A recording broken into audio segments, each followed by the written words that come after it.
Hola a todos, gracias por cuidar siempre de nuestro canal. Continúe acompañándonos para recibir las últimas noticias. En Blau fue el primer medio en titular con el último escándalo real.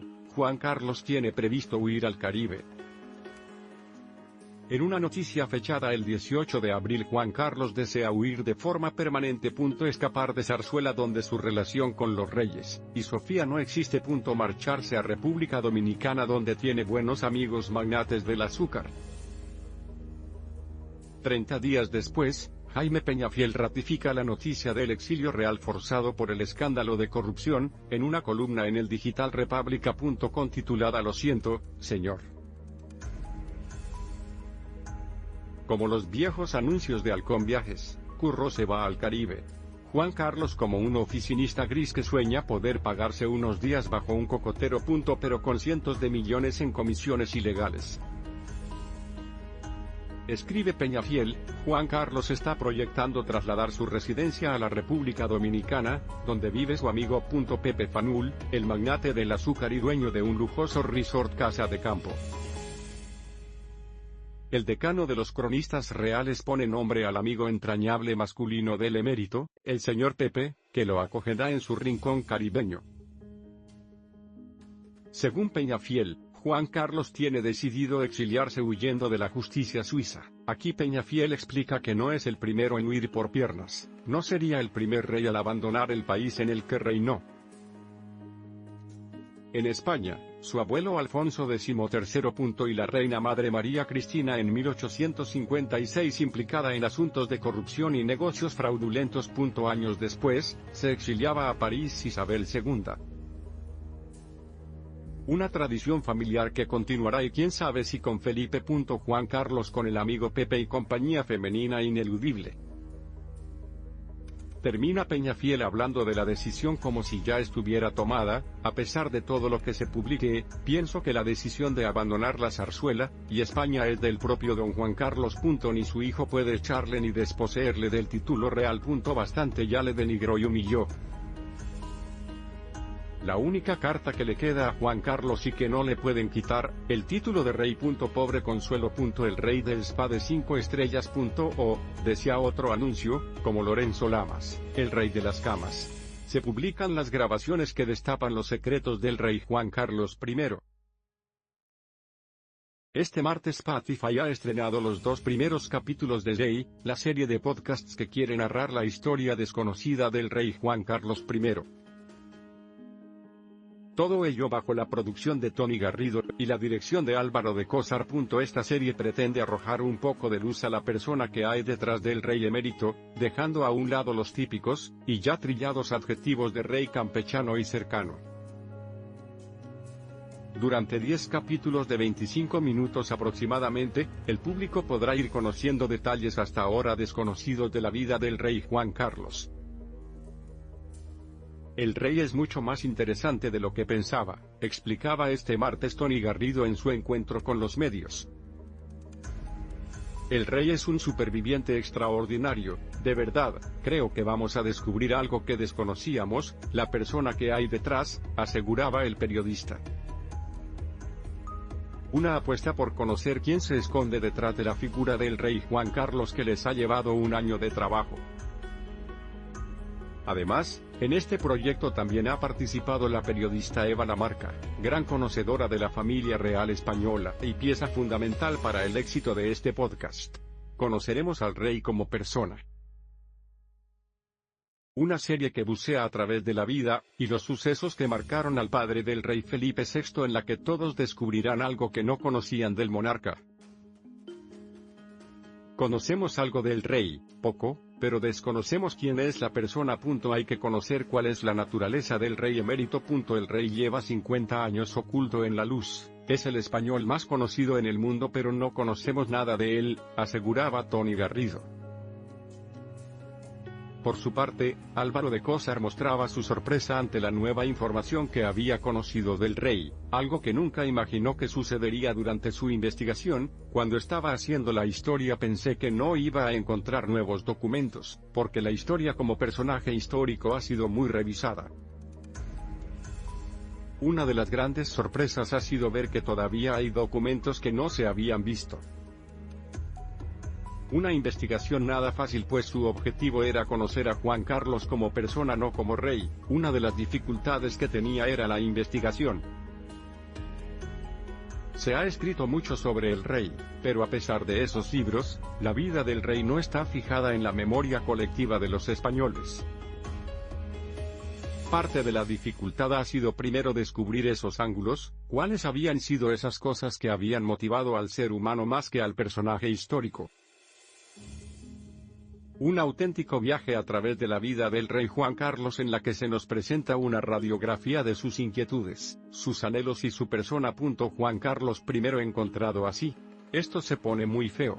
España no sabe lo que está pasando. El estado de alarma y el confinamiento por la pandemia del coronavirus está siendo un infierno para el rey emérito Juan Carlos I. Y más aún con los rumores que están surgiendo en el entorno de la Casa Real acerca de su futuro. Todo empezó cuando, a los pocos días de que el gobierno de coalición de Pedro Sánchez decretó el estado de alarma en España, el medio de Telegraph sacó a la luz el presunto cobro de 100 millones de euros en comisiones procedentes del gobierno de Arabia Saudí. Un dinero en compensación por su participación en la construcción del AVE Medina-La Meca. También el que parte de este dinero hubiera ido destinado a su examante Corina Larsen. Sin olvidar que el rey Felipe VI figuraba como beneficiario de una cuenta en Suiza donde estaba ingresado el dinero. Y tampoco que su gestor, Arturo Fasana, reconoció que Juan Carlos apareció en su despacho con un maletín lleno de billetes que sumaban 1,7 millones de euros. Y eso es solo la punta del iceberg, decía Pilar Er. El rey Felipe VI toma la palabra. Una serie de informaciones que rápidamente tuvieron consecuencias. Y fue su hijo Felipe quien las llevó a cabo. El jefe de Estado le retiró la asignación de 200.000 euros anuales. Y también renunció a su herencia, aunque esto último no pueda ocurrir hasta que la reciba. O lo que es lo mismo, hasta que Juan Carlos I muera. Todo ello mientras algunos medios se han encarnizado con el emérito, así como algunos partidos políticos no dejan de exigir que se investigue el asunto. Algo que no ha ocurrido y que difícilmente ocurrirá, pero que no deja de estar presente en el Congreso. Así está el emérito. Una situación que, según cuentan fuentes cercanas a Palacio, han generado que se encuentren al emérito sumido en una profunda depresión.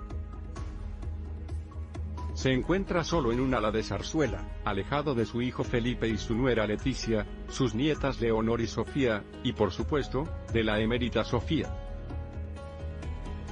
Su esposa se encuentra en sus dominios junto a su hermana, la princesa Irene de Grecia. Y ojo, porque esta depresión podría ir a mucho más. Esto se pone muy feo, avisan desde varios frentes. Y es que desde varios círculos, y algunos están dentro de la familia real, presionan a Felipe VI para que despoje a su padre del título de rey y lo aparte de la familia real. Actualmente esta la forman Leticia, Felipe, Leonor y Sofía, y los eméritos, mientras que las infantas Elena y Cristina forman parte del grupo denominado Familia del Rey. Y es ahí a donde quieren mandar al emérito, en lo que sería la humillación, y la estocada final al ex jefe de Estado. Hablan los hombres del rey, había incendios en la familia, con la princesa, la infanta. Rafael Spotorno, ex jefe de Casa Real, y Javier Ayuso, ex responsable de comunicación, hablan sobre su labor como jefe de bomberos ante conflictos creados por Zarzuela. Los años previos a la abdicación del rey Juan Carlos I fueron tiempos convulsos, en los que el jefe de comunicación de la Casa Real, Javier Ayuso, y el jefe de la casa, Rafael Spotorno, dedicaban gran parte de su tiempo a solucionar conflictos. Más que eso, a apagar incendios, tal como el propio Ayuso admite en el documental Xey. En este podcast, firmado por Eva Lamarca y Álvaro de Cosar, periodistas que han realizado un audiodocumental de The Story Lab para Spotify, hablan los principales actores de aquellos días. Yo no era el jefe de comunicación, yo era el jefe de los bomberos. Con esta contundente frase inicia Ayuso su entrevista, en la que detalla lo complicados que fueron aquellos días para él. Había incendios en la familia, con la princesa, la infanta, bueno, estábamos todo el día apagando incendios. Incendios absurdos que creaban ellos. Así fue, Ayuso no llegaba a ponerse a todas las llamadas que recibía, ni siquiera con periodistas a quienes conocía de sus años en el país o al frente de la comunicación del BBVA.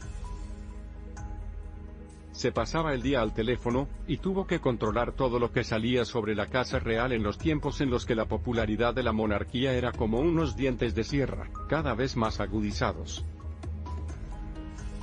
Porque recuerda que a cada acción que les daba buena imagen, sucedía algo que les volvía a los índices más bajos.